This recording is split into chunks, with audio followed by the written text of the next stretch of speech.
This episode of the Party Loaded podcast is proudly sponsored by Audible.com. Check out their awesome catalogue of audiobooks with over 180,000 titles to choose from. And be sure to grab a free audiobook on us and support the show by visiting audibletrial.com/endgame. Let's party.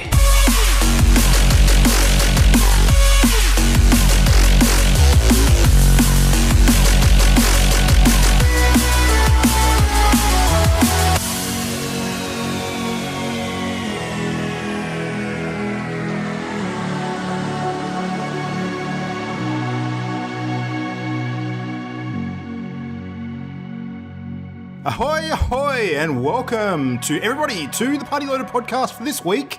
It is, of course, November the 21st, Wednesday night. This is your hit of everything great in the world of video games, coming to you weekly to chat about all that stuff. So my name is Luke Retallick, partying up tonight with a big chunk of the crew. We've got returning Adrian Chia. Welcome back, mate. What's going on? Good evening. No, Halloween was weeks ago, mate. You missed out on that. Yeah, I'm a bit behind thanks to missing a few podcasts. That's it. We got Matt, Game Dad Diet. Welcome back, Matt. Hello, gang. How's it going? Good, going good. Make yourself comfortable. Pull up a pew, Mr. Christian Paulson Brown. What's going on? Good to be here as always. Yep, that's it. And yeah, that is the team for tonight. So we've got no real sort of weird video game movie trailers to speak of this week, so that's something we don't get to do again, unless we want to talk the Monster Hunter. Yeah. that's not a trailer though, that's just a bunch of images that make me sad. Yeah, it's weird. Although I guess it's probably not as disturbing as Mr. Mime. Anyway, oh my god, that thing's still giving me nightmares from last week. Anyway, bunch of images that make me sad sounds like me looking through old Facebook albums. Oh, really? Oh. See, you're not a fan then of what we... No, I just am a lot skinnier in every single photo I look at. Nice. I was going to say name of your sex tape. Oh, well, yeah. I mean, there's so many of them, though. I just can't keep track of the names of all of them. All right. Well, anyway, let's kick on into some actual game chat now. Adrian, I'm guessing you saved up a bit of fun stuff to chat about tonight, so I'm going to throw to you and let's get it going. So, what have you been playing, man? Yeah. So I obviously I've had a couple of weeks off, been busy with stuff, but I did manage to get some gaming in and.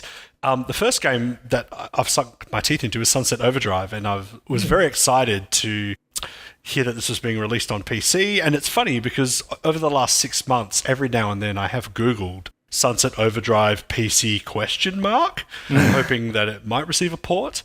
And obviously it's a bit of confirmation bias, but I thoroughly believe that it was me Googling Sunset Overdrive coming to PC that basically kicked off the whole port, happening. Yeah. So, someone at Insomniac, just like a light keeps flashing on their desk every time someone searches it. Yeah, that's right, exactly. And it was just going nuts. But I was very excited, and so I'd been looking forward to this game for a while. Obviously, I don't have an Xbox One because I'm not a disgusting person, so I didn't get one. Wow.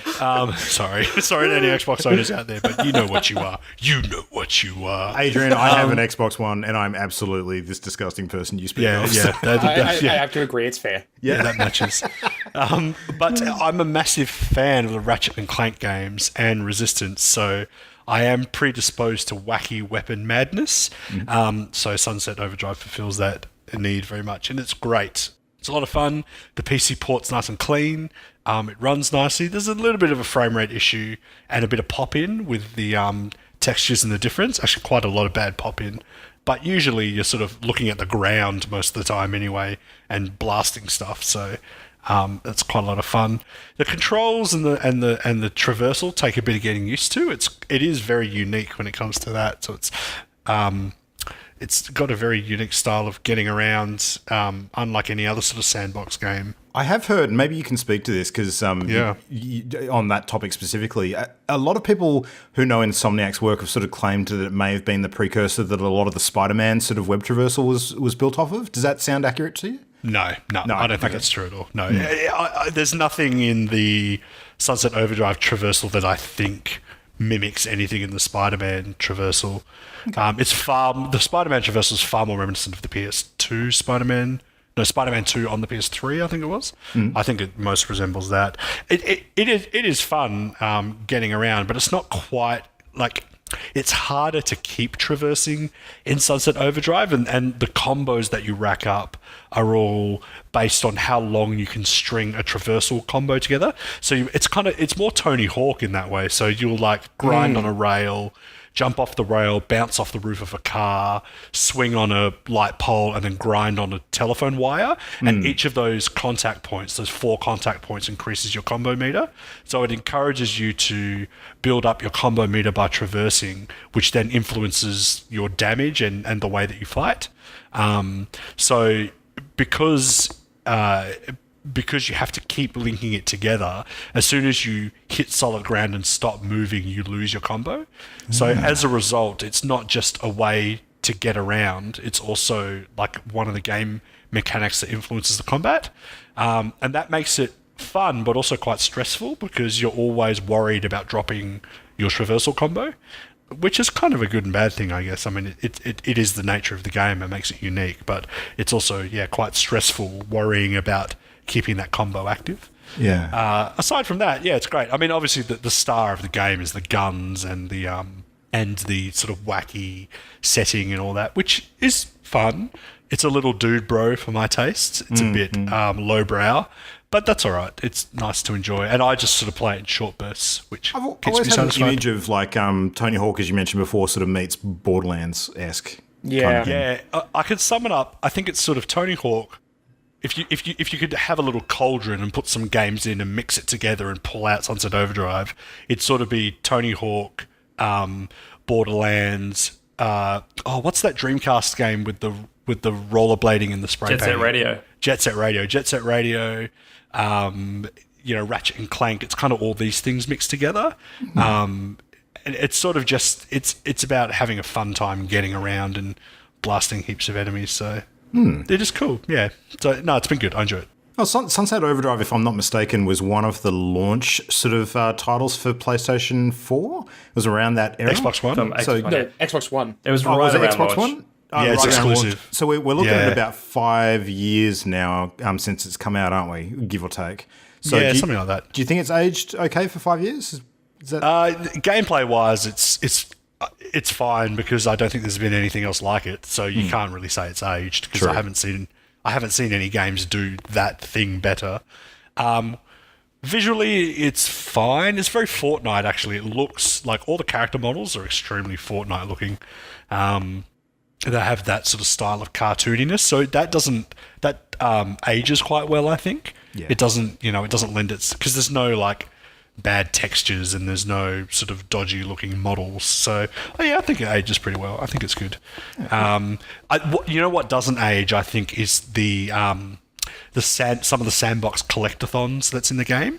There's something like, because the map is humongous, and one of the collectibles is toilet paper that people have like TP'd over like light poles and stuff. So it's just a couple of loops of toilet paper hanging off a light pole.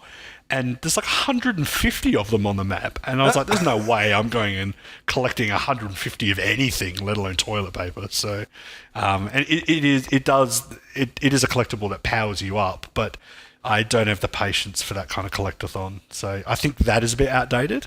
I don't know if people still want to do that kind of laborious chore. That was 10 years outdated even when the game came out. Like, There you go. Yeah. But I mean, it's $20, so come on, go nuts. Yeah. I think it's a steal for that. And then the other game that I've been playing, or the other two games that I've been dipping my fingers into, are Diablo 3 and Warframe. So you can sort of see a bit of a theme between those two games. the thing we may be touching on later tonight, in fact? Yes, that's right. Yeah. So, I mean, Diablo 3, I think I've mentioned a while ago on a previous podcast. It's actually the game where I've racked up the most hours out of any game I've ever played. And it's interesting because I was never really a Diablo 2 fiend. I never really played that to the extent that I'm now playing Diablo 3, not to an equivalent extent. But there's something about Diablo 3 that keeps me coming back. And so what I'll usually do is pick it up for a couple of months and then put it down for 6 and then pick it up for a couple of months and put it down for 4. So I only dip into it every once in a while, and I might miss 1 or 2 seasons each time, but I usually go pretty hard when I do get back into it, and get right into the high level grinding and loot specking and all that kind of thing. Do you play solo or with other people? I used to be quite a solo purist, and I'm not sure why. I think it's just because I don't like playing with strangers. But I realized after a while that it's much easier to get the loot you want if you play in a party, and there reaches a certain point where it becomes too laborious and mind-numbing doing it on your own. So usually what happens each season is I play solo for as long as I can, and then eventually I'll sort of start joining parties when I'm really trying to grind sort of high-end gear. That's usually what happens. And then actually what got me back into Diablo was all the news, obviously, about Diablo Immortal. And I was going to ask you about that. So that actually like prompted you to think more about the game and therefore get enthused about it again. Is that kind of how it played out? I mean, to be completely honest, I'm actually quite excited for Diablo Immortal. I'm quite looking forward to playing it. At first, I remember saying to Christian, like, I won't be playing that. But then the more I thought about it, I was like, you know what? I do love Diablo 3, and there's no real reason I wouldn't play a Diablo game on my phone. So you know what? I probably would play it, and, you know, it does look quite good. And I'm not... part of me wants to play it just because I want to be contrary to a lot of the sort of unfounded hate I feel that it's getting, and I'm quite happy to give it a go and see how that turns out. So, but just all the buzz over Diablo Immortal made me start thinking about Diablo 3, and then I got back into that. So, and the last game, which is really exciting me at the moment, is Warframe. So I remember giving Warframe a bit of a go maybe about a year ago, and playing a little bit of it and sort of enjoying it, but not really being in the right mind frame. But I think having just come off a Diablo 3 grind, it was sort of prepping me for that. So, you know, when you like play a new game and you get excited, and then during your working day, you're like, I can't wait to get home and do this, or I can't wait to get home and try that. So, I have never experienced this in my entire life. What are you talking about? You're doing it right now, Luke. Well, no, not right now, but okay, maybe just a little bit. Well, I'm listening to Adrian when I could be doing something better. Don't worry. I've been enjoying that, and it's obviously Warframe is a beast. It's dense. It's so dense, and I just constantly am alt-tabbing and going, what is that? What is this? Where do I find this? What does this do? And still, like, it's crazy. And, like, the funniest thing about it is the whole game is like walking through IKEA and nothing has a proper name. So, like, instead of a sword being called a sword, it's called Skarna. Instead of a gun being called a gun, it's called Lockbar. Instead of a ship being called a spaceship, it's called a Bing Bong. Like, nothing in the game has a normal name, so I mean, you have to Google everything because I have no clue what I'm doing. So, and it's all made from plywood? Yes, that's right. It's all chipboard. It's all sandwiched. Yeah, funnily, the spaceship has a lot of Billy bookcases in it, but I'll explain that. So it's good, but it's very overwhelming, and I just am lucky that I happen to be in a mind frame right now where I want to play it, which is rare. So that's good. Yeah, I have noticed this last week that Warframe's been getting a lot more attention again. I assume linked to some of the content updates that have been pulling through in recent times. Like IGN, in fact, just posted 24 hours ago a 2018 review of this game, which has been out for freaking ages. So I think it was 2015. I think 2015 is maybe. I can't remember. I can't quite remember. But yeah, it's they added a while ago the Plains of Eidolon, which is like their first open world area, and then the most recent update is called Fortuna, which again adds an open area to the game.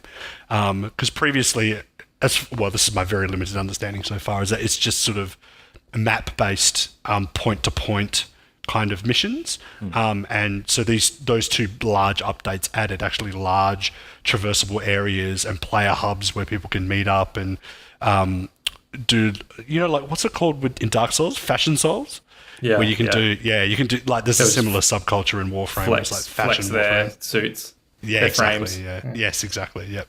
The problem is with showing off in Warframe is even the basic gear looks like an MC Escher painting, so I don't even know. Like, I imagine once you once you get into it, you start to recognize what's like low-level gear and what is fancy gear. But as far as I'm aware, anytime I see another person, everyone just looks ridiculous. And I'm like, I have no idea whether these people are showing off or not. So it's probably lost on me. I did make a solid attempt to get into Warframe a couple of years ago, but I think it was around the time that some of the initial Destiny 2 content was landing, and I just found that a lot easier to sort of get into as a starting point. But I understand, yeah. I will have to double back to it at some point, though. It is a game that intrigues the hell out of me, I got to say. Yeah, I'm keen to update you guys and give you sort of maybe a guide through it, depending on how well and how long I stick with it. Because I do like the idea of gathering the knowledge and educating myself and then being able to pass that on. Maybe that's the interpreter in me. I feel the need to simplify information and make it more streamlined. But actually, here's a good question for you, because one of the things I've been considering doing if I was to play it was actually to check it out on the Switch, because apparently that's been getting some really good buzz. Do you think that it would be a suitable game for like my younger sons looking at around sort of 9 years of age for Ben? Do you think that would be... I don't know. It's not terribly... no, it is violent. So the violence is probably the key sticking point. Is it it's blood and viscera or?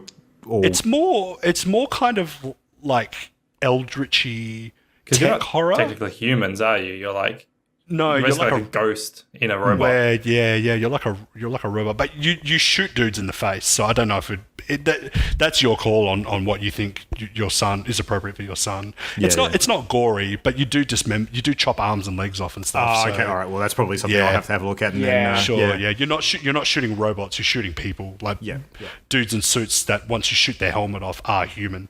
So they're probably not even going to be interested unless one of the Tenos is doing the floss or some shit like that. So I wouldn't be surprised if there are remotes for that. But yeah, we'll see. Yeah. Nice. All right. Well, cool. That sounds awesome. 3 games I want to play. You really are doing bad things to my schedule for the next few months. That's terrible. Oh, one more. I also downloaded Final Fantasy Tactics on my phone. Oh, that's nice. Yes, because Christian knows it's one of my favorite games of all time. Mm-hmm. I tried to play it on the PSP when it came out, but it was a bad port and it suffered from frame rate issues. So I downloaded it on my phone to play it. Was really excited, and it still has frame rate issues, but now it's too fast instead of being too slow. Oh dear. So I still haven't found. Yeah, there's no Goldilocks version of Final Fantasy Tactics for me yet. Squeenix and their mobile ports. It's an ongoing saga, isn't it? Yeah. Yep. Not super good. All right, well, let me tell you a different tale then. I'm going to spin you a tale of an Agent 47 and his love for killing people in absolutely ridiculous, preposterous fashion. So I spent, not the entire week, I've spent probably the last few days sinking my teeth into a bit of Hitman 2 action, which I'd sort of been meaning to get to after release, but got distracted by all things sort of Fallout and Red Dead. But Fallout aside, Red Dead aside, Hitman 2 is a freaking sensational game, and I think if you read any of the reviews recently, they're pretty much all bang on the money when they say that it's more of a good thing, which is, what Hitman was essentially without the episodic model. It is a lot more of the same kind of content, but goddamn, it's a fun game. So Matt, you and I actually got to play a bit of it at PAX and do the Miami level with the racetrack and that kind of thing. Mm-hmm. So turns out that's actually the second level in the game. There is a sort of an introductory stage where you are attempting to neutralize a target in like a beachside mansion in, I think it's in New Zealand actually. I'm not 100% sure. I'd have to check. But it's kind of like a light intro sort of scenario where you need to basically break into the house, like look for evidence about stuff that's going on in the story, and then eventually you find like a couple of bodies in the garage, and then a whole bunch of goons sort of rock up with their leader, and you have to take the leader out before escaping the scene. So it's pretty straightforward, pretty basic, just to show you some of the key mechanics. I managed to get out a couple of interesting kills. Scott, I replayed it a couple of times. And that's one thing I love about this game. Like, when you finish a level, you don't finish a level. You actually want to go back and replay it again to try and get a different style kill in, which is really cool. So I managed to sort of do like a poison kill one time, and then like just a boring sort of headshot with a silenced pistol another time, and bail from the house. But just served as a good warm up. But getting into the racetrack stuff, man, that mission, like Matt, you and I only saw a very small part of that when we did the demo. That mission is freaking huge. Like I could probably replay that thing another dozen times and not get bored with the amount of stuff that's going on that map during that playthrough. So it's incredible. So this mission's a bit unique for Hitman in that you actually have to take out 2 targets before you finish it. And the 2 targets are not located very close together for most of the map. In fact, almost all of the map, unless you get extremely lucky with some of your timing. So one is kind of like a... what's the best way to describe him? He's kind of like I want to say Tony Stark-esque, but gone evil, sort of old dude who, is developing weapons and also sort of owns a whole bunch of sort of R&D and sort of military aligned businesses, and has been involved in supplying sort of military outfits and committing war crimes and all that sort of stuff. So he's one of your targets, and he's basically holed up inside a building for most of the time. You sort of have to infiltrate and deal with guards, and there's a whole variety of ways you can take him out. But the daughter is actually a race car driver and is actually involved in a race on a circuit right next to this building during the scenario. So you have to work out ways to sort of infiltrate 2 completely different areas of the map if you want to take them both out. But there's also weird and wacky ways you can kind of, I guess, get their paths to cross if you orchestrate it in certain ways. Now, the one death that I was attempting to do, which I failed utterly at because it seems ridiculously hard, is actually throwing the dude off the edge of a building onto the racetrack as his daughter drives past and taking them out together. And that was the one that I sort of learnt about at PAX, because apparently it is possible to take them both out instantly like that. I couldn't do it. So I found some slightly more inventive ways to deal with them both. Turns out that the dude actually goes into a whole bunch of R&D sort of weapons labs, kind of like similar to Q's workshop that you see in the Bond films. And there's one in particular where there's like a mini android that's firing a weapon at some targets down the back end of the room. And of course, there's a moment where he walks in there and he's playing around and then actually steps into the firing zone when he thinks the android's deactivated. And of course, if you're in the room and you've got access to the controls, the android is not deactivated. So that's one way you can take him out. But the daughter, I found a much more interesting way to deal with. Like, if you let her finish the race, it becomes infinitely more difficult to get to her because she kind of disappears off and starts partying in these sort of secure areas of the map, and you can't sort of attack her while she's driving around in the open on the racetrack. But one thing I did realize is that there was actually an awards presentation involving a large cup that would, because most racing events, they fill the cup with champagne, the trophy. I thought, well, she's going to drink out of that. I know she's going to drink out of that. If I can get to that thing before the awards presentation starts, then surely I can poison the chalice. And lo and behold, there was a way for me to do that. And I got in and did it and managed to take her out in the middle of the awards ceremony. So good. So yeah, that was pretty cool. But the main reason also why I wanted to jump onto this week is because the clock is ticking, because the first elusive target's just gone live, and that's the Sean Bean one. So I've got 13 days from the time of recording now to actually attempt that. And if you don't know much about the Hitman elusive targets, they are very, very cool sort of once-off missions, usually using existing maps, but with a huge level of difficulty to them. And the key thing with the elusive targets is that they're limited time events. So if you don't attempt them within that window, and it's usually a 2-week window, then you lose your chance for good, because I don't think they've actually replayed any of the ones from Hitman 1. And furthermore, you only get 1 attempt at them. So if you fail and fuck it up, that's it. You can't do it again. So yeah, it's I want to just get a little bit more practice in before I have a crack at it, because this is one that I actually would like to do quite well at because of the nature of the character involved. So yeah. He doesn't actually play Sean Bean though. He plays like some other dude, but it's clearly him. Yeah. Yeah. Like, if anything, the character he plays is very much an Alec Trevelyan sort of thing from GoldenEye. Yeah. So yeah. The Hitman 2 hype is real. Like, I was thinking about the other day, like, Hitman Blood Money was a game I loved playing when I was younger. And, having had all the conversations, I haven't actually played Hitman, the most recent Hitman 1, And then just playing Hitman 2 and then hearing about it, I'm just like, I need to play these games. God damn it. I really want to play Ghost Mode with you. That's the one where we sort of race against each other and can see what each other is doing on the map. Yeah, that just sounds like all kinds of fun to me. So let's set that up soon. That'll be cool. We should totally do that on stream. Yes, That'd actually be really fun. Yeah, absolutely. So speaking of on stream, I did get to play very, very briefly with Sarah from the Pixel Sift team last night, sort of doing some Fallout 76 stuff. And I understand that, Adrian, you've actually tried the game out now, and Christian, you've played a little bit more. And Matt and Jam and I have talked a whole bunch about Fallout in the recent weeks, and it's probably about time that we kind of, I guess, put a bow on some of our thoughts and sort of get your take on it, and so I guess close out our cycle of mini reviews. Well, I suppose the first thing to be said is your phrase "try the game" implies that it's actually a game. All right, here we go. This is what I paid for. Let's bring it on. All right. You want to go first, Adrian? Yeah. I could puke on my desk and like wring my hands through the contents of my stomach and have a more enjoyable experience than Fallout 76. Wow. That's how I feel about Fallout 76. My goodness. But Adrian, how do you really feel? Yeah. So there is a bit of a narrative here. So Christian and I have spent all of our adult lives playing games online together.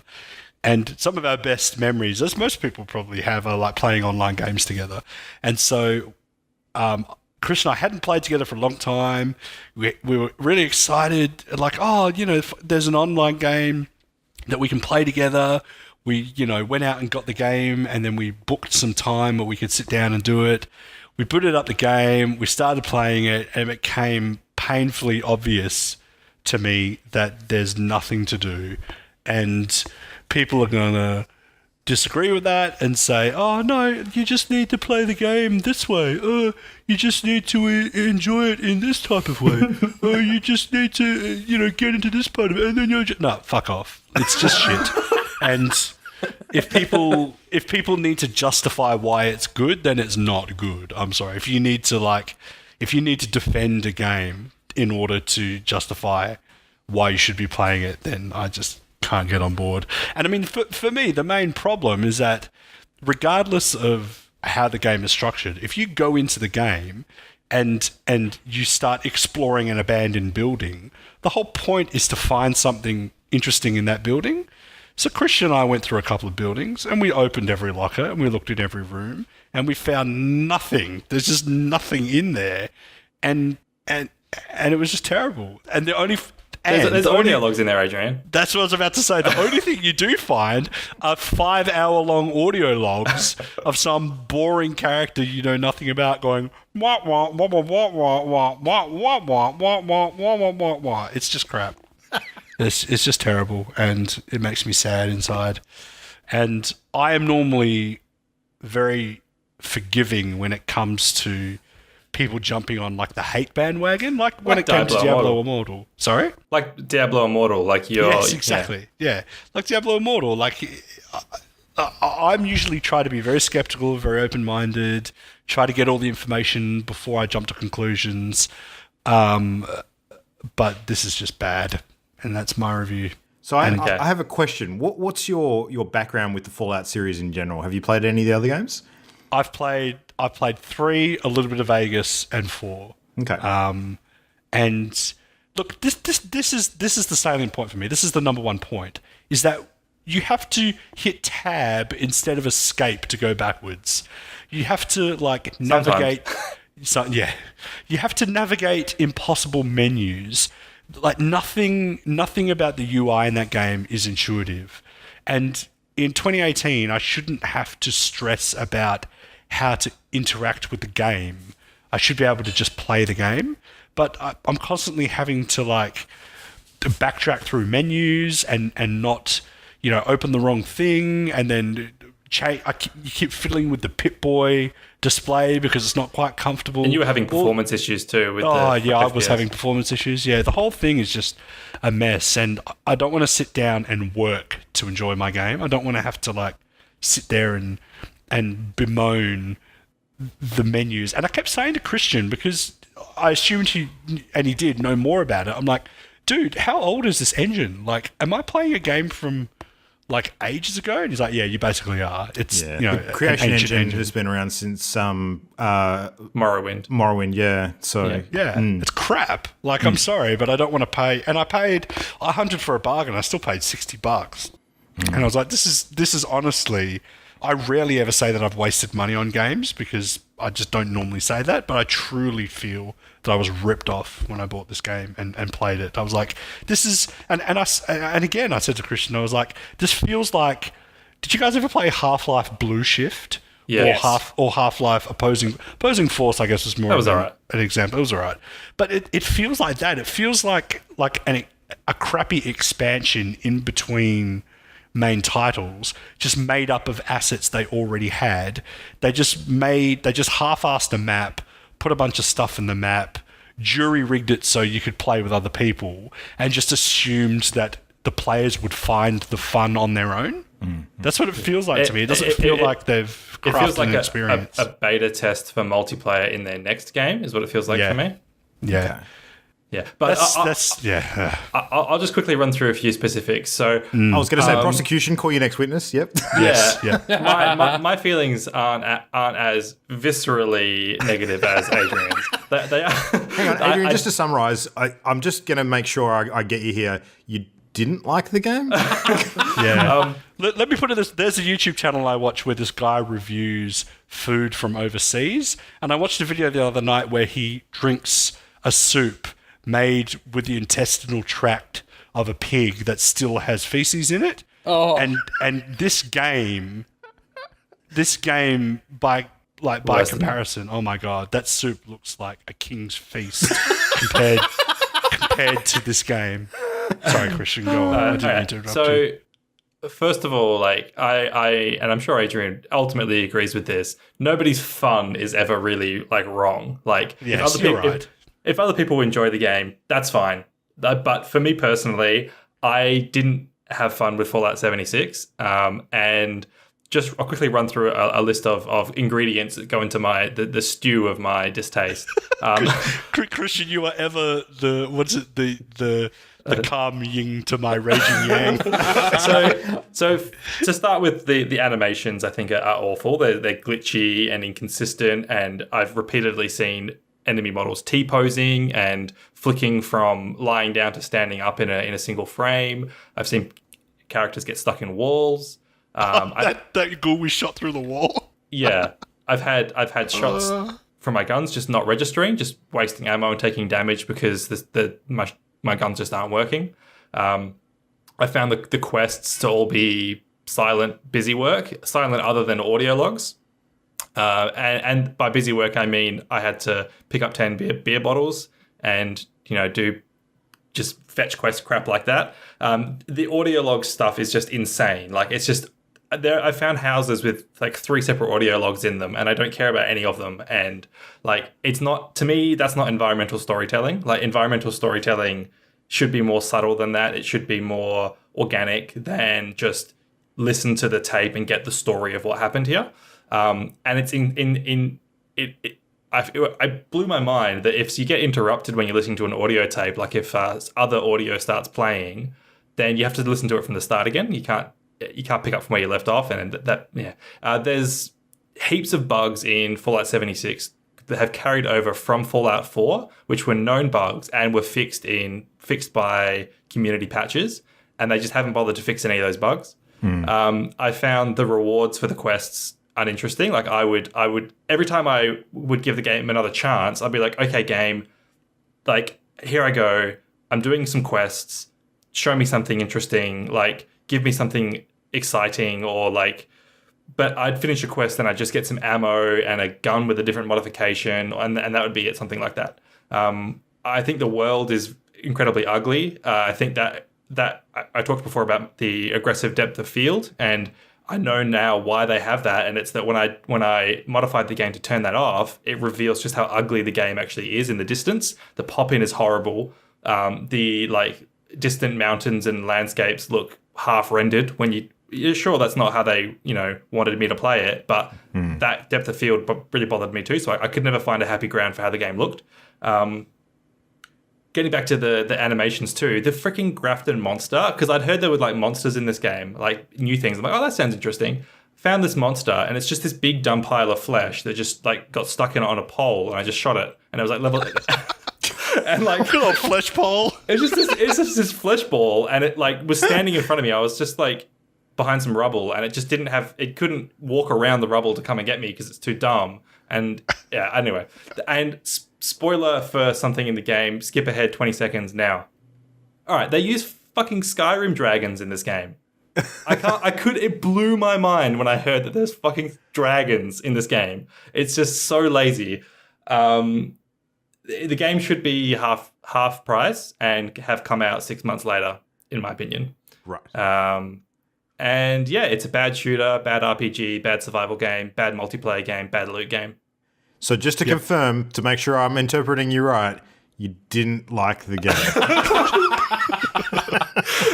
Yeah, I rest my case. But as I said at the top of it, I'm not judging anybody else for enjoying it. That's fine. You guys love it. That's okay. And even today, even before we started recording, I was playing it. I am continuing to try and give this game a chance. I want to get to at least level 20 before I give up. So maybe my view will change somehow. Yeah. All right, I will allow a brief reprisal from the defense. I will call my first witness. Which one? Well, Jam's not here, so it's pretty much you and me. Yeah. I don't know. What are your thoughts about that sort of the last week in particular and sort of where the guys have landed on it? Well, so it was funny listening to Adrian's review of Fallout 76, because if you took Adrian's review of Fallout 76 and replaced every occasion he said Fallout 76 with Red Dead Redemption 2, he'd basically be echoing my feelings about Red Dead Redemption 2. Holy shit. Just for the record, I forgot to mention I did buy and play for Red Dead Redemption 2 and also stopped playing it. So I'm actually on your side when it comes to Red Dead. Yeah, but maybe not for the same reason. I'm still trying really, really hard to find the enjoyment in that, so I can understand why you feel the way you feel about Fallout 76. Yep. Because it's funny, I made a whole bunch of notes about how I feel about Fallout 76, and most of them are negative, but I'm having fun. Because, like, so what Jam said... Though? I am actually having a lot of fun with it. So Jam said that for all its flaws, she finds Fallout to be delightful and is thoroughly enjoying it, because she logs on with no agenda and just rambles through listening to jaunty tunes, but it definitely has flaws. And that's kind of a good summary of how I feel about it. Like, when I was making my notes, like, the first note I went and wrote down was it's weirdly wholesome. Like, going into Fallout and actually having a whole bunch of other players there that you're interacting with and having most of those interactions 9 times out of 10 be positive is actually really neat. But that said, the whole feeling of the multiplayer being tacked on, I absolutely agree. Like, it's Fallout with friends, but they've just taken Fallout 4 and they've added multiplayer to it without thinking about the repercussions of those things, because the audio logs, as you were mentioning, is a really good example. They're a holdover from Fallout 4, but when you're playing with friends and everybody's talking over voice, who the fuck has time to listen to audio logs? Yeah. Like, I've it actually makes enjoyed no the game more sense. playing solo than I did with Adrian. Not because I was playing with Adrian, but because I have the time to stop and listen to the audio tapes, things like that. Yeah, like, I've just been ignoring that stuff, which feels really unfortunate, because a fair amount of the little story snippets in there are actually kind of interesting. They're really neat little things.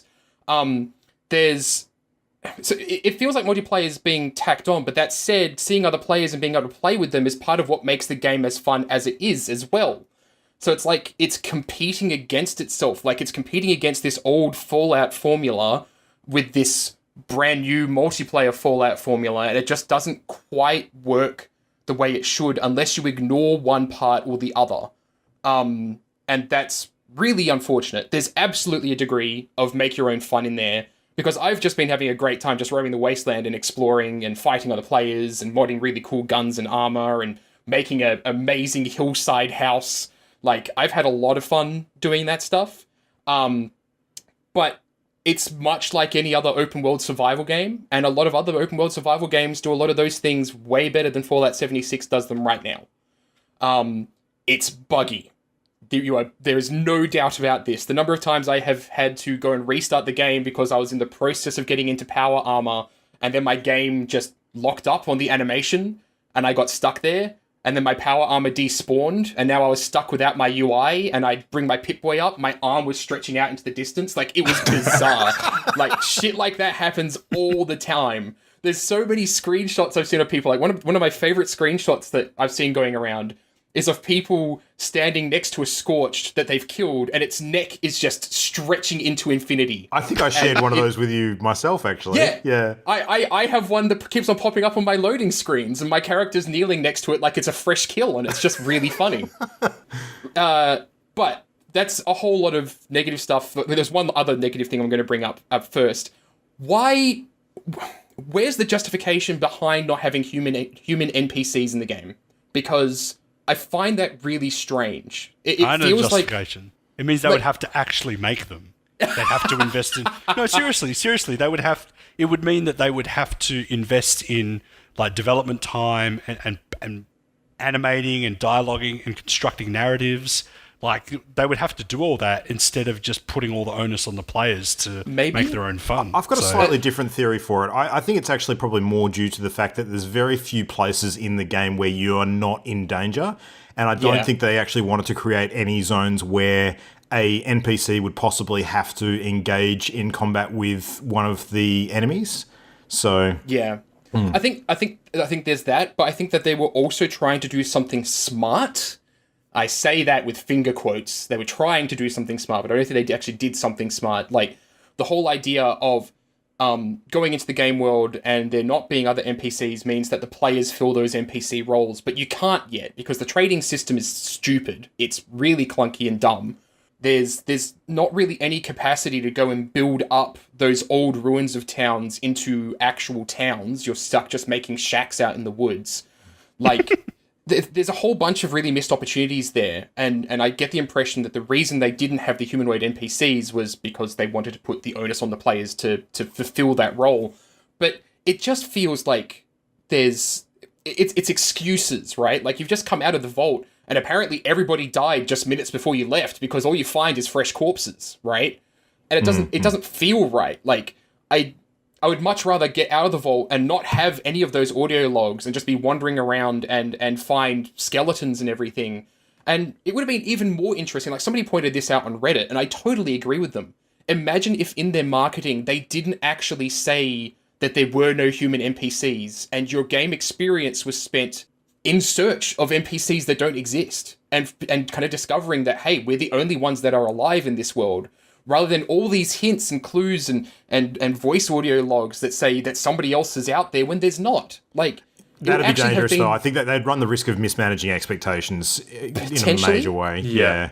I agree. But I think that, for me personally, that discovery would have been really, really neat.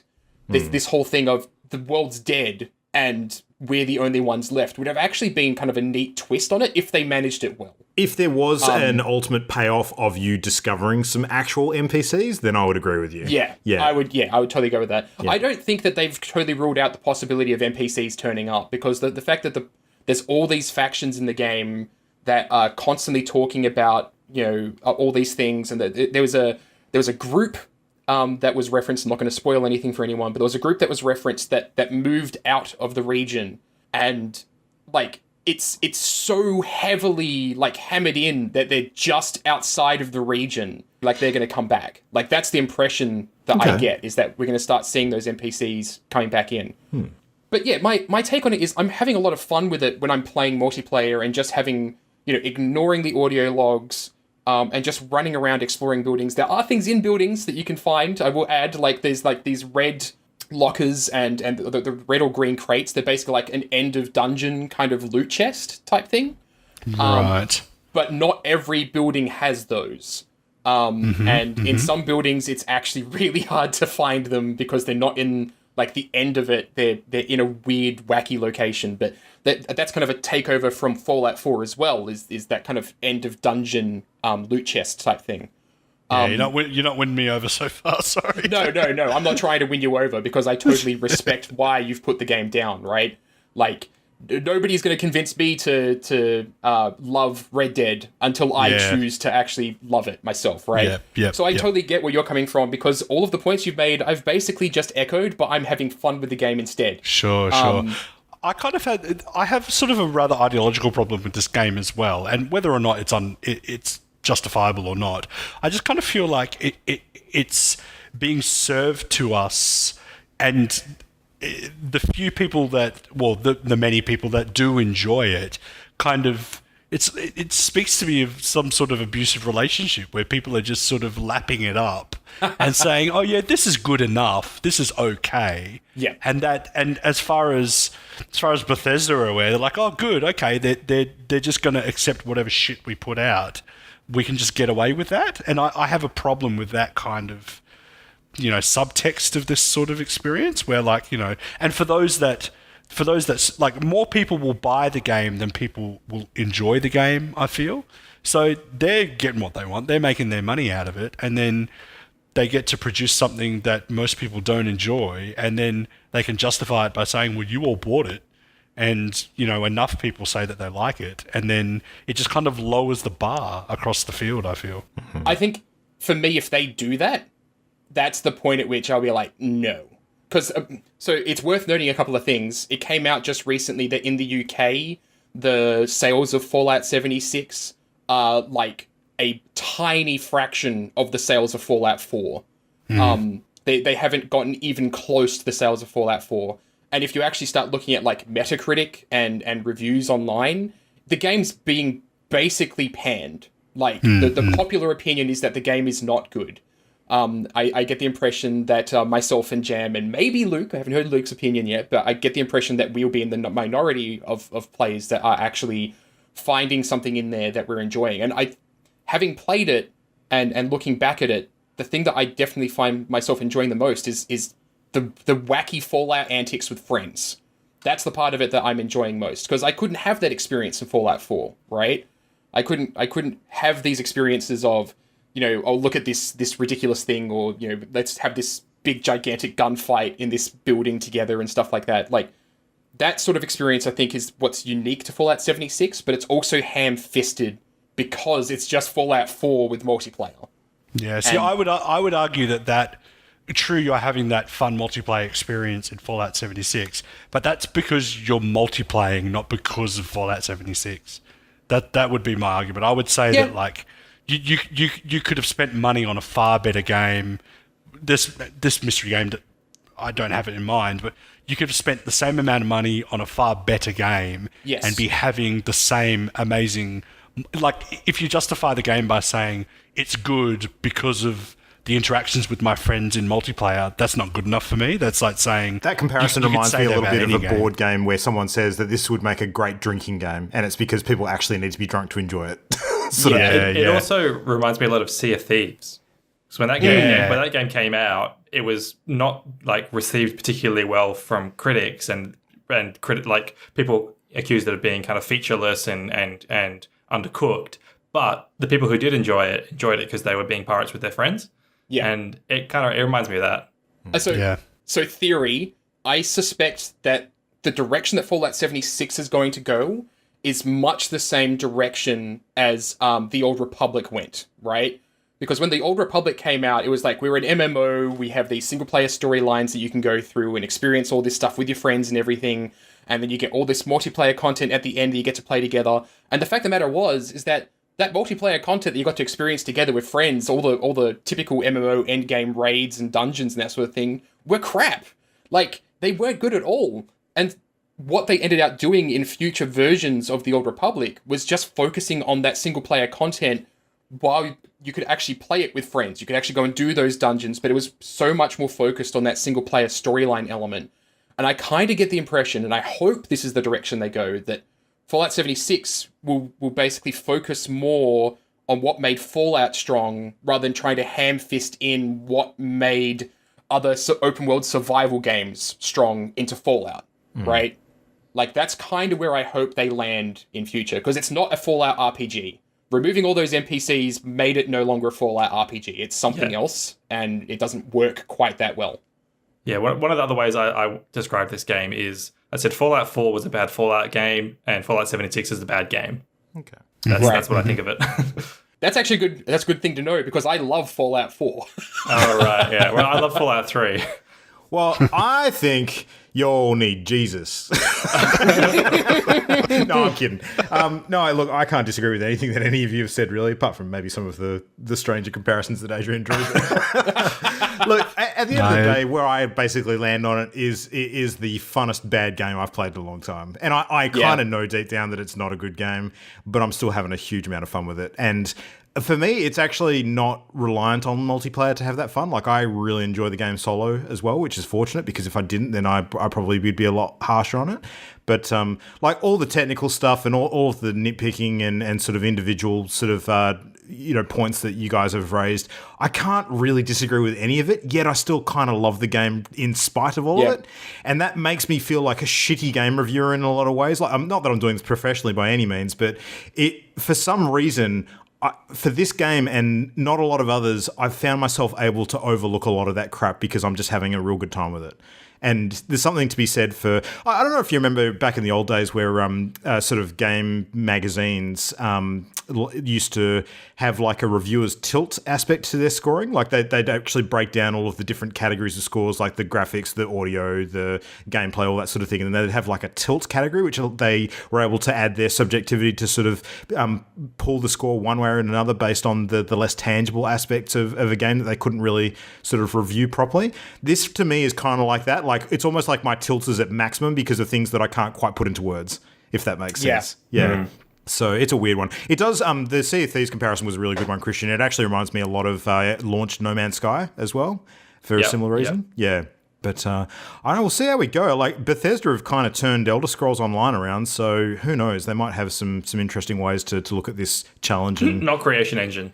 No, that's true. Actually, it does scare me somewhat because I did see some rumors this week that apparently Creation Engine might be getting used again for projects such as Starfield. And I'm just like, oh, fuck no, come on. No, they need to move on from that thing. They really do, yeah. Anyway, speaking of moving on, we've spoken heaps about that. We need to kick on into some news.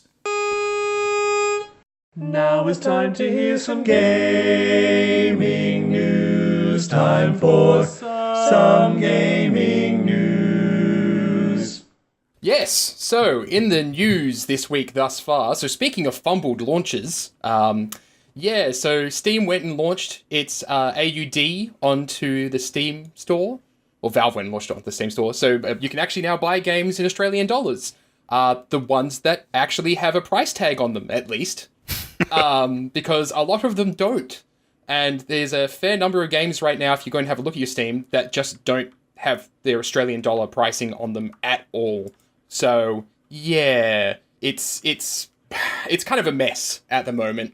There's a whole bunch of games on there that are very, very popular that just don't have their Australian pricing. Even some stuff by big publishers that just seems like it's an oversight. Like every game by Konami. Yeah. But I think that there's also a degree of kind of finger wagging at Steam here, because maybe what they should have done is, rather than saying, okay, well, you haven't put in a price in Australian dollars, so we're just going to assume you don't want to sell it in Australia, maybe they should have just gone and taken the typical conversion that they would have done otherwise and put that price tag on it. Like, that seems like the simple solution. So I don't get it. It's really, really weird. But and did you also see that they price hiked some games, like Assassin's Creed? Yeah, but that might be the actual publishers of those games doing that. Yeah, but they had to do it like after the fact. So when the price first switched to AUD, like Assassin's Creed Odyssey was $69.95 AUD, and then within a couple of hours it went to $89.95. So even after the conversion, they went, oh crap, this is automatically converted to lower than we can flog it in Australia. Let's hike it up. Wow. Yeah, that's messed up. I think that this that it's going to be interesting seeing how the AUD stuff kind of progresses in the next week, because it's either just going to kind of fade into the background as games start getting their pricing, or we're going to see a lot of publishers being shown for the jerks they are as they do shit like that. Yeah. Where they suddenly realize, wait, this isn't the conversion we wanted, and they suddenly shoot the price up by $20. I've been fearful of that since it was announced. Yeah. Yeah. But if anything will motivate a publisher to act quickly, it's people not being able to buy their games. So hopefully, this should be fixed quick. The delisting anyway. I wonder if one of the dangers with some of the pricing disparities, though, is that like often the players themselves or the potential customers will sort of turn around and make a big noise when something looks like it's inappropriately priced. But in this case, they'd be fighting so many battles across that front that maybe it will be a lot of noise that doesn't get heard because there's just too much of it. I don't know. Yeah, it's really, really strange. But so that's a thing that happened. But moving on to other news, PlayStation has bailed on E3 in 2019, which is really weird and huge, yes. And Microsoft immediately jumped on it on Twitter and were like, we'll see you there at E3 next year. So I don't know what to make of it. Well, the interesting thing to consider is that Microsoft actually bailed on E3 last year, technically, because only Mixer was at E3. That was the Microsoft presence there, because everything else they did was external to the building itself, its own event. They did like the opposite of Nintendo, where they had a E3 press conference, but no booth, and Nintendo don't have an E3 press conference, but have a booth. Yeah. So, but now Sony's going to have neither. Yeah, that's the big thing with Sony. Like, at least Microsoft had a press event, right? Whereas Sony's just not going to be there, which is kind of big. That's a big deal. Yeah. I personally think it means they're going to put all their eggs into like their own show, like PlayStation Experience. They're going to beef that up. But yeah, I part of me wants to believe that it's them kind of taking some time to lick their wounds after the horrible presentation they had this year. But nah, I don't think it's that. I don't agree with that. Yeah. No, I think it's a plan. I don't think it's a reaction, like a negative thing where they're pulling out because they don't have content or they're afraid of something. I think they've got a plan for something grander that they want to do, something more focused on their own brand. They don't want to share the stage anymore in this day and age. They don't need to, and I think I'm excited to see what they do. I think it kind of brings into question, like, what's the future of E3 if everybody just starts doing their own thing on the same day, right? Mm-hmm. Like, does that mean that there's not going to be a big conference hall that they're using anymore? Will they just all do their stuff online? One thing that I think is happened worth... before. Yeah. I mean, E3's gone through a lot of evolutions over the years, but the thing that I think a lot of people forget in this particular case is that the people who lose out aren't necessarily Sony or E3. It's a lot of the other sort of smaller publishers that actually need that stage that Sony provides them to actually showcase their wares as part of that combined presentation. And I mean, granted, maybe this year wasn't a great example of how that plays out. Past years have definitely been a good example of that. But more like what Microsoft did this year, where they actually had a whole bunch of partnered developers and publishers that were, developers sort of predominantly, that were actually sort of, they were acting as the showcase for those games as well.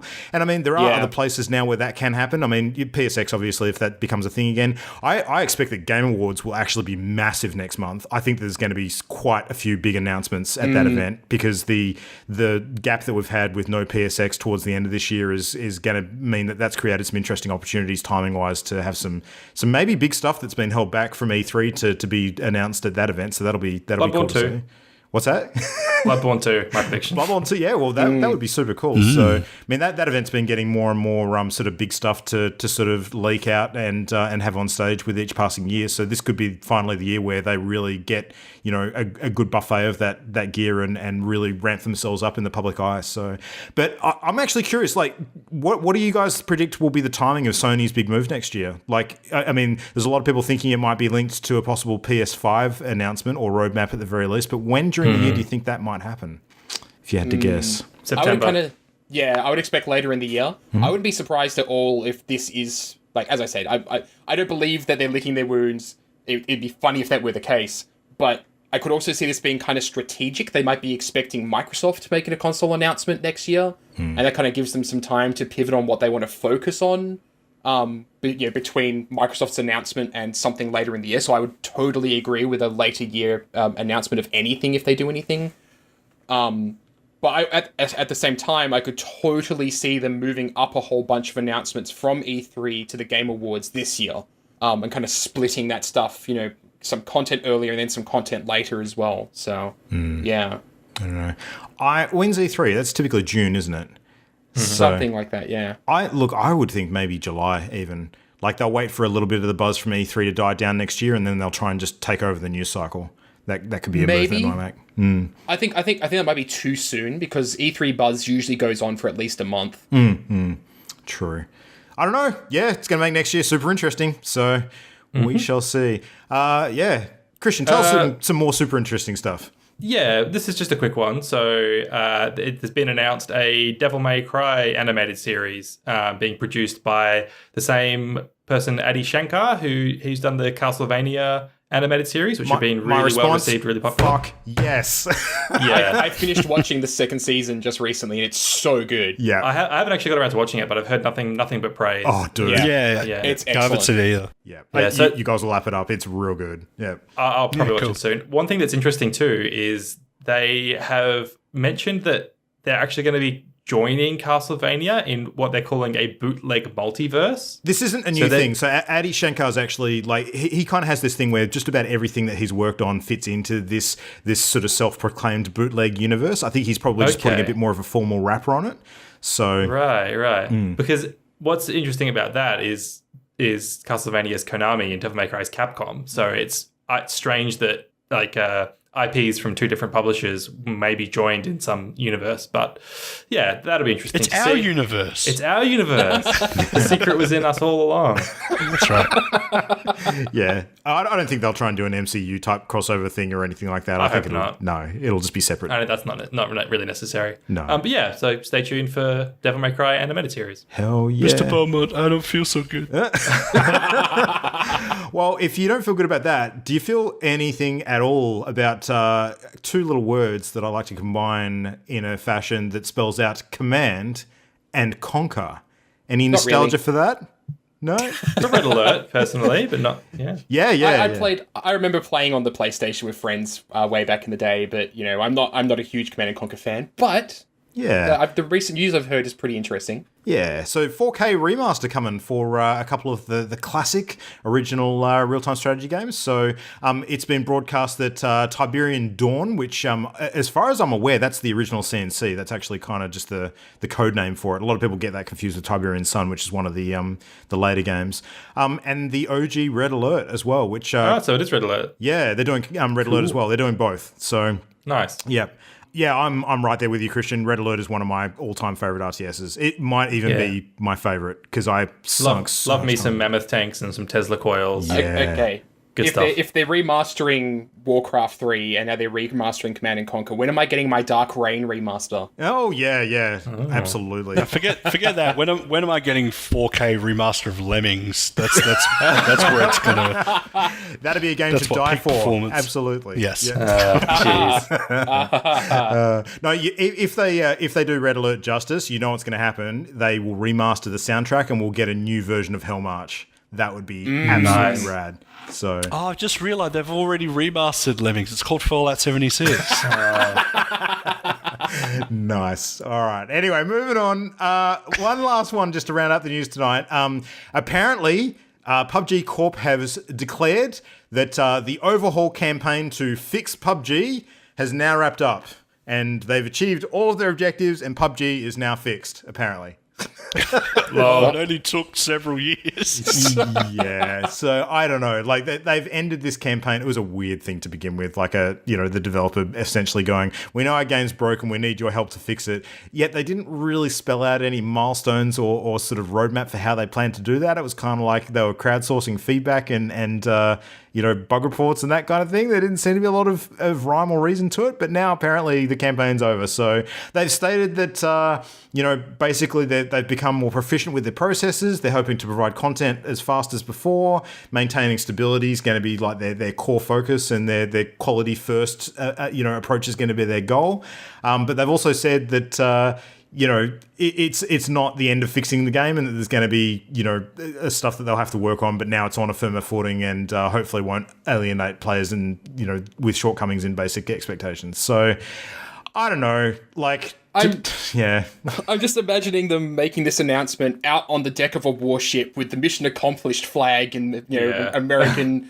Just no, you don't do that. It's a terrible idea. I did see that they recently did a promotional crossover with Suicide Squad, so that's a sign that I never want to play that game again. Yeah.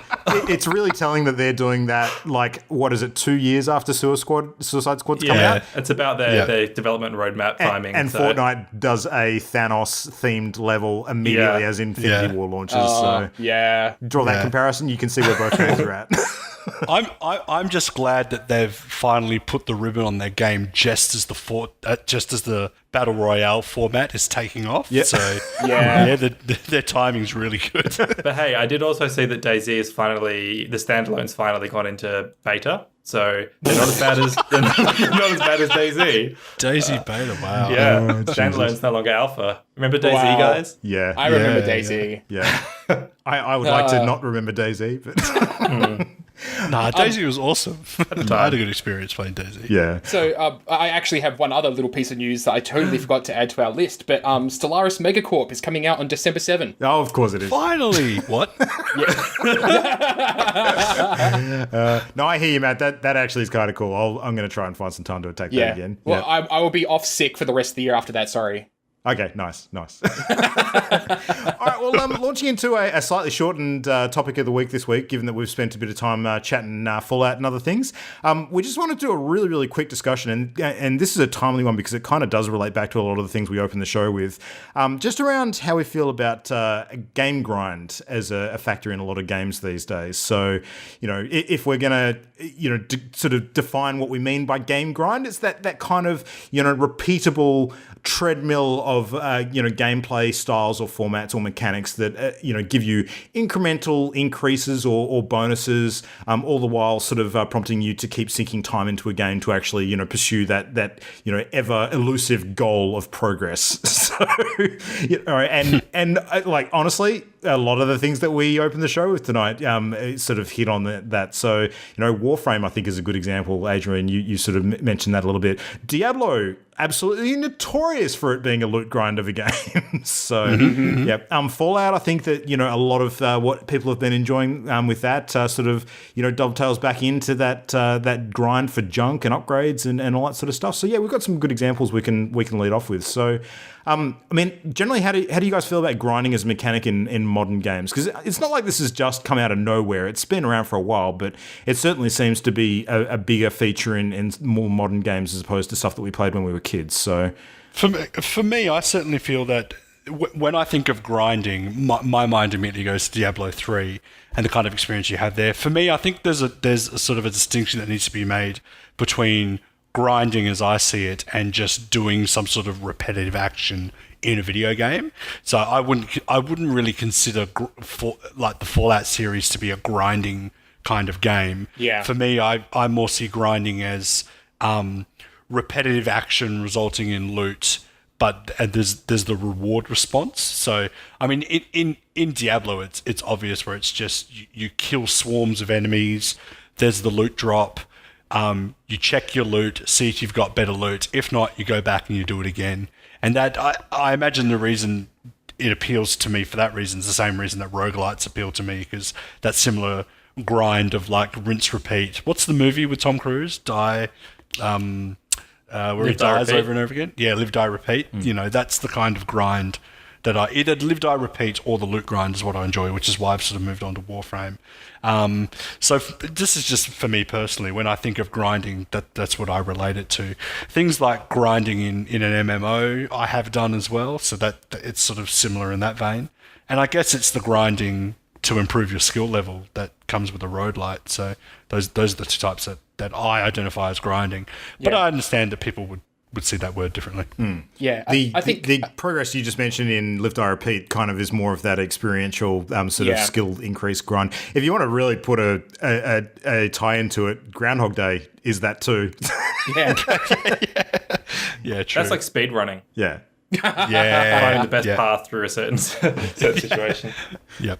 Yeah, I think though that like for me, like I'm a big fan of World of Warcraft, but I hate its grind, and it has a variety of different ones where it's like, okay, so you've got the level grind, which is probably the most unpleasant one because it's the most time consuming, and I think they are also identifying that people don't exactly like doing that, and their biggest strength is in keeping players making new characters to go and play.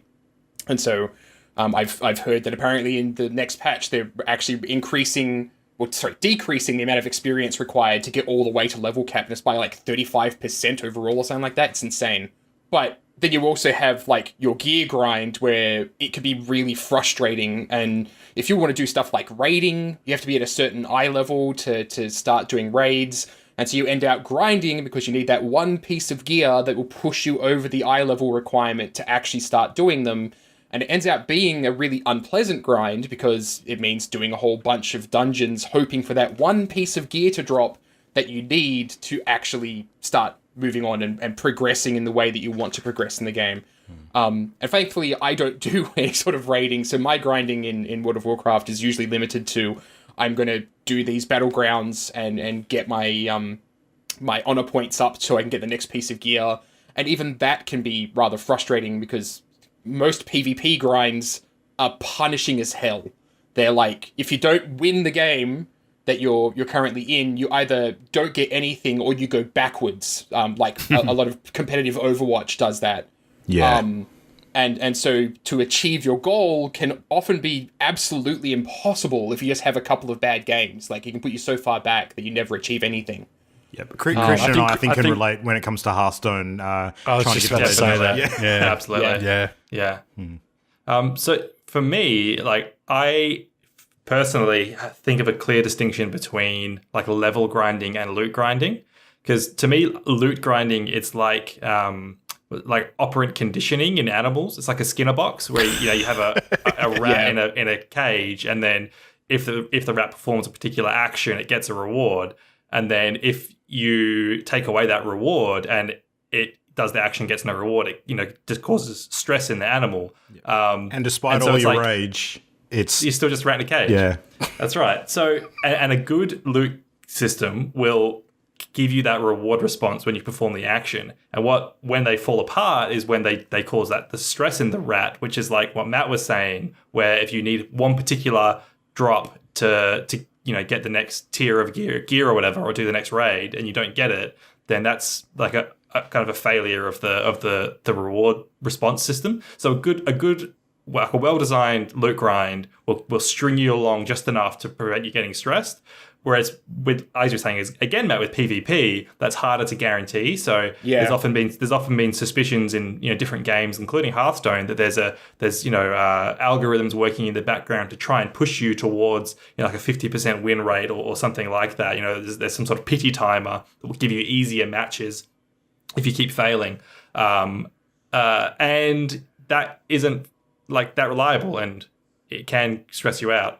Whereas level grinding, I think, doesn't really have that problem a lot of the time because it's a much clearer path that's set out before you. Okay, to beat this Final Fantasy boss, I should get like 10 more levels. And then you go and you grind random encounters, and that every random encounter is giving you a little bit of experience, and you can see the bar, it's going to fill up, and you're not really relying on random drops to give you that reward response. So I prefer the level grinding side of things to the loot side of things, because I get more stressed out and dissatisfied quicker than some other people with loot drops. But I'm much happier to grind levels in RPGs. So the disparity between those different options, though, what you've almost described is the key differences between rewards and incentives. Because, the incentive being something that you actually expect, and it propels your action onwards to actually meet the goal, because you can actually see the different steps to achieving as you go along that path. Like, your level grind is, you're going to gain levels no matter what you do. Like, it'll go at faster or slower rates according to your action, but you're going to be making incremental progress that you can see. Whereas rewards are probably better sort of aligned to like the loot grind that Matt was describing in WoW, because you're not always certain of the outcome. Like, it's not guaranteed that you're going to get the item that you want. It's like, you perform the action for long enough, and then you are rewarded by something that drops at a random moment that is not necessarily linked with any sort of measure of progress. It's kind of something that happens to sort of make you think that the time you spent has been worthwhile, but you didn't have any clear path to when you were actually going to get that. So, it's, This rat is being filled with existential dread. It's really interesting because World of Warcraft has changed a lot over the years, and having gotten back into it recently and knowing more about game development now than I did back then, like, it's actually really interesting hearing them talk about what makes good grinding and what makes bad grinding. And I think in Battle for Azeroth in particular, like, they introduced all these systems that added all this randomness to the game. And so you would spend a lot of time trying to get that perfect piece of gear for yourself that just the chances of it ever dropping would be so tiny. Whereas back in the day, the systems that were really popular for players were when they had some sort of vendor where they could go and just buy the thing that they want or need, rather than crossing their fingers that the thing that drops for them next week will be exactly what they want. And I think that Bungie with Destiny 2 does that really well, because like your Iron Banner, like you need a certain amount of wins to go out and buy stuff. But even if you lose, you get those tokens that you can turn in. You turn in enough lost tokens, and that counts as a win. Like that's a really good system to actually keep you going, because it feels like even if you're losing, you still have momentum of some kind. Yeah, levels the playing field somewhat. Yeah. Yeah, exactly. And then you can still keep on working towards that specific item you want, because it's just on a vendor. You're not worried about it being a single individual random drop. So, yeah. I think it's probably one of the best benefits to games with grind systems is exactly what you've just described. It's sort of, it gives you that balance of players that have the skill versus just the ones that are prepared to put the effort in. Because there are some people, like particularly in shooters, that are never going to be as high skilled as some of the people who, play professionally or in esports teams or on Twitch or, whatever. Maybe they don't have to. Like, that would be a barrier for entry when it comes to playing the game at all for some people. But if they know that they can at least put a whole bunch of time in and make the same amount of progress with maybe, twice to three times the amount of effort, but they can still get there regardless of how good they are at the game, then they're still going to feel compelled to actually give it a go and play it, as opposed to not at all. So I think that's a good point when it comes to a reason to maybe put grinding systems in games. Maybe to encourage more players. I think it's also turning up in a lot more games as well. Like that game developers want people to remain engaged with their games long after they finish the main single player storyline and that sort of thing. Definitely. Because Destiny could have absolutely been just a single player game, right? Like it didn't need all that multiplayer content, but then they've put that on there to keep people in it because they have all these microtransaction systems and everything. And even then, you can just grind to avoid having to pay for your cosmetic items. You can just keep on doing stuff and cross your fingers that, the next time you get that level up, you'll get the random drop you need, or get enough silver together so you can actually go and spend it on the cosmetic item you want. So that kind of grinding exists as well. I think it's fairly fair to say that almost every game as a service in recent years that's been successful, ultimately, has had some sort of well-implemented grind system for endgame. Yeah. Which has I'd agree. prolonged the amount of time that people are willing to spend in the game after they've completed any self-paced sort of content that is less repetitive in nature. So you look at your divisions, you look at all of your different MMOs, around the place. You look at, Destiny, another great example. Diablo is a weird one because of how they've implemented the seasons kind of late in the piece, and that's almost like a roguelike grind where you sort of reset your progress after a certain period of time and then jump in again. So that's a whole other thing, entirely. So I being a bit more versed in it, I tend to disagree with that. I think mainly because the seasons actually each season the item sets they do tweak. So it's not just the season. It's not just the reset of the season itself that keeps people coming back. Is that they do tweak the content so that each new season, the sort of hierarchy of builds changes. Sure. The meta changes. That's right. That's what I'm trying to say. The meta does change each season, so people go back in to experience the new meta. So I wouldn't say they're playing it to just level up and play through the season again. They're mainly doing it so they can get to the meta. That's fair. So mixing up the gameplay is kind of what you're saying. Yeah. The changes aren't huge, and overall the pantheon of sets doesn't drastically change, but every now and then they'll tweak a set and it will shoot it right to the top of like an A tier build when it used to be an F tier, and that prompts a little bit of more interest because the six classes tend to rotate in terms of which is the best in the meta, but that keeps me coming back anyway. Yeah, I thought it was interesting, Luke, what you were saying about how it's often games as a service that have these grinding elements, and it made me think about how when developers try and introduce grinding into franchises that don't traditionally have it, and how that can be seen as like a cynical move to encourage like microtransactions to skip the grind. For example, I'm thinking of Assassin's Creed Odyssey received some criticism for having level gaps where your next mission will be 5 levels higher than you're at, and it can be a bit of a grind to just kill random enemies to catch up. Whereas in their microtransaction store, they have a category called time savers that you could actually just get like XP boosts. And for a franchise that hasn't traditionally had that kind of grind requirement, it can be a bit distasteful. Ollie actually said it best like a number of episodes ago when we spoke about game difficulties, because he put this really well into perspective for me, where it's almost like in those cases they've monetized game difficulty settings. So, back in the day, you used to be able to select whatever difficulty mode you wanted to play a game on. And, some of those harder modes might actually, introduce a certain level of grinding to make the game more difficult or more challenging. But, you're exactly right. The ones that have done that for a reason of creating a lever that they can put a $ next to, it's exactly that kind of thing. But I actually don't mind that. Like, when it comes to grinding, I think probably some of the best examples when it comes to the monetized link to that type of system are games that allow you the option of playing either way, like particularly single player games. So if you have a game that actually allows shortcuts at a monetary cost to bypass some of that grinding stuff, and it's a single player game, more power to the two of them. I actually don't mind that so much, unless it feels like that stuff's been bolted on to make the game, otherwise not what it would have been to begin with. But which I think it does. Yeah. I personally feel like that happens in games where they stretch out the content and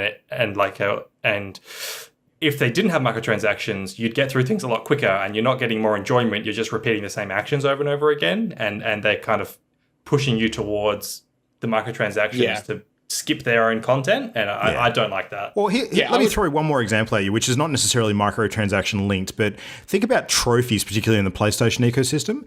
There is no doubt that a lot of trophies on offer to players are actually linked to content that is very grindy in nature, like killing a ridiculous amount of a particular enemy or collecting a certain number of collectibles, that sort of thing. Monster Hunter World is actually one of the biggest examples I can think of this year, because the grind required to get a platinum trophy in that game is insane. It is absolutely ridiculous.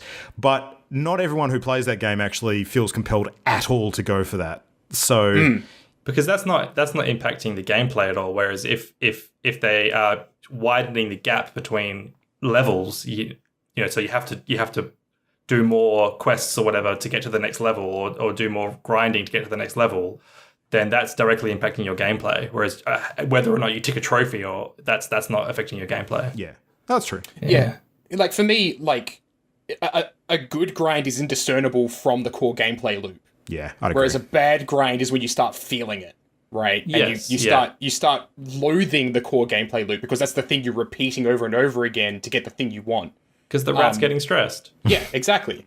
So let's face it, when you look at something like Diablo, you're paying for a grind. That's what the game is. So you're kind of jumping on board when you get into it. You wouldn't play the game at all if you weren't into that type of grind. Yeah. I would make the argument that by definition, every game is a grind in a way. Yes. Right? Life is a grind. Life is a grind, yeah. Like I put 70 hours on average into a Mass Effect game, right?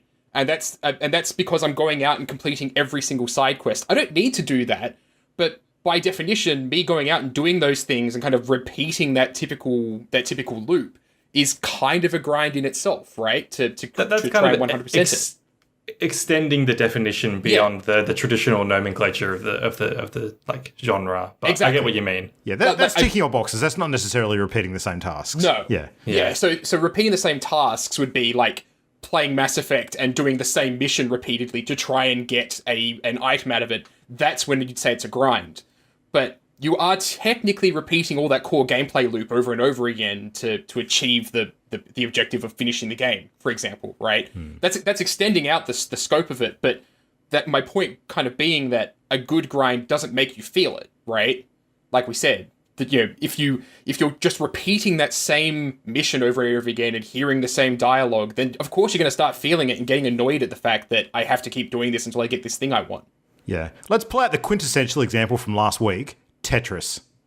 So that is one of Yeah. the biggest grind games that you've ever seen, because the repetitive nature of what you're doing every single level is pretty much the same thing repeated over and over. Tetris Effect being a unique example, of course, there's a lot of other visual and audio sort of aspects to the game that make it compelling to replay over and over, because you're sort of bombarded with different stimuli. But that's good grind, because you don't care. That's the core of the game. Your expectation going into it is that that's what you're signing up for, and you know that the core loop is what makes the game compelling.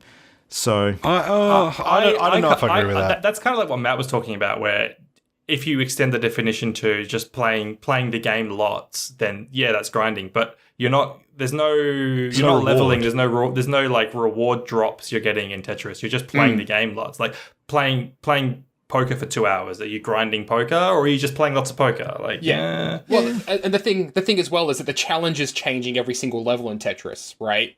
Like it's introducing something, or it's changing the pieces. The order that they drop in alone changes the challenge of a different level of Tetris. The speed at which it happens is a new challenge, whereas the bad kind of grinding, the actual grinding, is when you're feeling that, because it's just the same level of Tetris every single time you play it, and that doesn't happen. That is Tetris. With Tetris Effect, actually, there is grinding in it, because you do actually have a level. You get experience from completing levels. And I was looking at the trophy list and thinking, maybe I'll get to the level 30 trophy. So I was playing the game specifically to get XP. So in that way, I feel like I was grinding Tetris. But if that element wasn't in there and I was just playing the game lots for fun, I wouldn't think I was grinding. Yeah, I think the key element of grinding is that when you're doing the activity, you're always trying to achieve a goal that isn't the activity itself. I think I think that's what defines grinding. Is if you're just doing the activity for the sake of enjoying it, that's not grinding. If you're doing the activity because it's going to lead, like we've said, to a reward or some other outcome, then that's what I would consider. I like that definition. Yeah, that's a good one. That's a good definition. That also links to why some players actually find, cheat ways to get around grinding in certain games too, like using bots and scripts and macros and all that sort of stuff, because they don't want to be doing the task.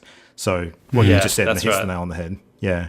All I know is my favorite type of grinding is going to be taking my Fallout 76 CD case and grinding it into a fine paste, and then mixing it into a sludge and eating it, and then defecating it out into my toilet. I like how you had to say PC case, because the case didn't have no disk in it. CD. Yeah. As I was saying the sentence, I was like, this analogy's starting to go south. Yes. It's going south at the end of that analogy. So. Yeah, that's right. All right, well, that's probably a good point for us to close on. So anyway, that's a wrap on another episode. Shout out to Bravely Default for the best level grinding system ever. Oh, okay. Yeah. Why, Christian? Definitely. In like a very short explanation. In very quickly, because you can set up automatic move lists, you can increase the animation speed, you can increase the spawn rate, so you just spin around in a circle and fast forward through random encounters and grind that XP. Nice. Oh, that's interesting. Great. Interesting. And shout out to Ricky Martin for some, world-class grinding on stage. All right. Anyway, that is another That's show. my favourite type of grind. Yeah, absolutely. Yeah. All right. Well, everybody, thanks for listening as per usual. Throw to Matt for our contacts this episode. How can people do that?